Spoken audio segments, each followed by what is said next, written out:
My name is Laura Gant. I'm a health educator. Mental health first aid means some simple steps that people can use to help someone who's having a mental health challenge. First aid allows us to help a hurt person before professionals arrive. For example, if you were injured with a bad cut, someone could stop the cut from bleeding while you wait for professional help. When we get physically hurt and there are people near us who know first aid, our chances of healing are much better. Even though first aid is just little steps we can take, it can make a big difference for someone. Mental health first aid is like this too. It means giving that first help to someone experiencing a mental health challenge or crisis.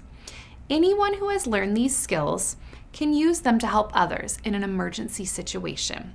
You don't need to be a professional. Mental health first aid means to notice and recognize the signs that someone is in distress or crisis and then provide them with help and resources. What does this mean? Let's break this down a little more. Well, to notice signs and symptoms would mean that you notice that something is different about a person. You might notice that they seem especially sad, for example. Pay attention to the people around you and how they are doing. Once you notice something is a little different, ask the person how they are. Sometimes we're scared to ask others about things like this. It might feel awkward or impolite. However, mental health first aid tells us that we need to ask if we think someone is not okay. In fact, you might need to ask difficult questions, like, are you thinking about hurting yourself? Asking will not make the person feel worse. They might be relieved to talk. Use active listening to show that you really are hearing what they are saying. Show with your body that you're relaxed and patient. Sit down if possible. Don't interrupt. Ask questions, but do not rush the person speaking. Use a calm voice. Do not judge what they are saying.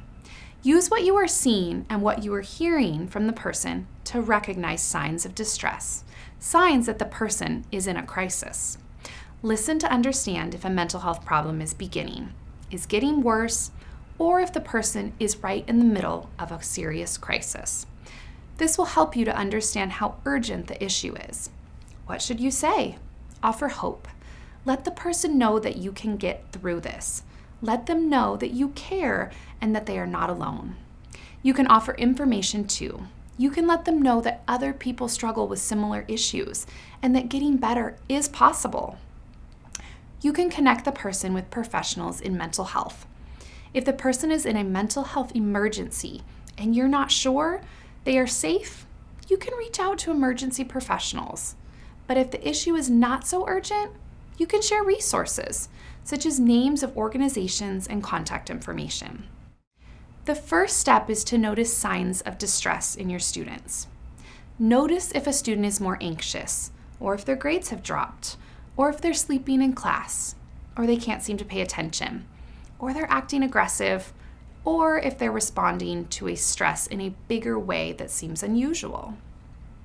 If you see these signs of fear and anxiety, ask the student how they are.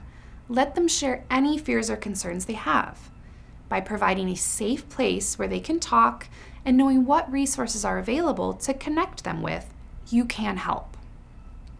Make it normal to have such talks. The more that you normalize mental health, the better off your students will be. And the earlier they can get help, the healthier they will be. When you can attend a mental health first aid training to learn even more about these powerful but simple strategies.